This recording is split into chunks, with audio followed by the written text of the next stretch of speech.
তৃণমূলের যারা কর্মী সমর্থকরা রয়েছেন তারা মাঝরাতে পুলিশের নিরাপত্তা নিয়ে বয়কট বিজেপির পোস্টার টাঙাতে হচ্ছে। चुन चुन के मारूंगा, चुन चुन के मारूंगा।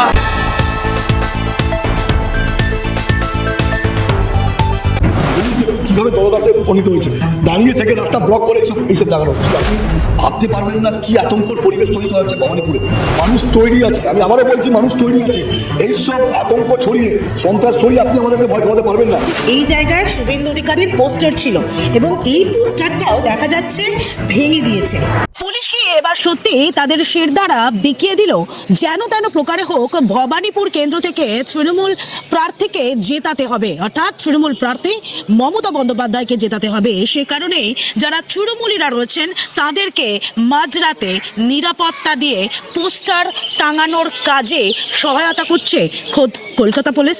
নির্বাচনের নির্ঘণ্ট এই মুহূর্তে প্রকাশিত হয়ে গিয়েছে এবং এই মুহূর্তে 2026-এর নির্বাচনে ভবানীপুর, অন্যদিকে নন্দীগ্রাম, এই দুটো হট সিট এই মুহূর্তে রয়েছে, যেখানে ভবানীপুর কেন্দ্র থেকে একদিকে মমতা বন্দ্যোপাধ্যায় যিনি রাজ্যের মুখ্যমন্ত্রী এবং অন্যদিকে তার প্রতিদ্বন্দ্বিতা করছেন বিরোধী দলনেতা শুভেন্দু অধিকারী। কিন্তু এই ভবানীপুর কেন্দ্র কি এবার মুখ্যমন্ত্রী মমতা বন্দ্যোপাধ্যায় হারাতে চলেছেন?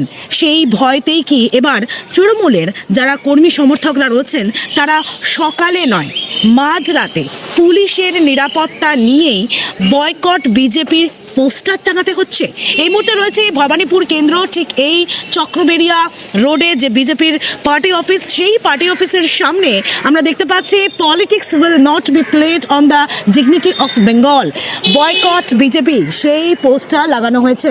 প্রথমে গতকাল রাতে অর্থাৎ শুক্রবার মাঝরাতে যেভাবে এই চক্রবেড়িয়ার সামনে গোটা পুলিশ প্রোটেকশন দিয়ে তৃণমূলের যারা কর্মী সমর্থকরা রয়েছেন তারা কিভাবে পোস্টার লাগিয়েছেন সেই ছবি প্রথমে আপনারা দেখে নিন।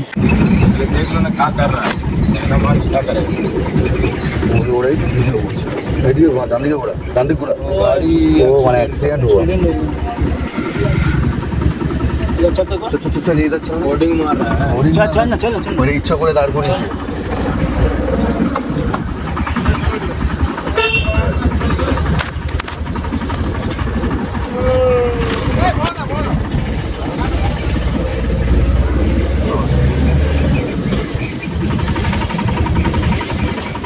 पार्टी ऑफिस यहाँ का कहाँ पे है? तो ये पार्टी ऑफिस है।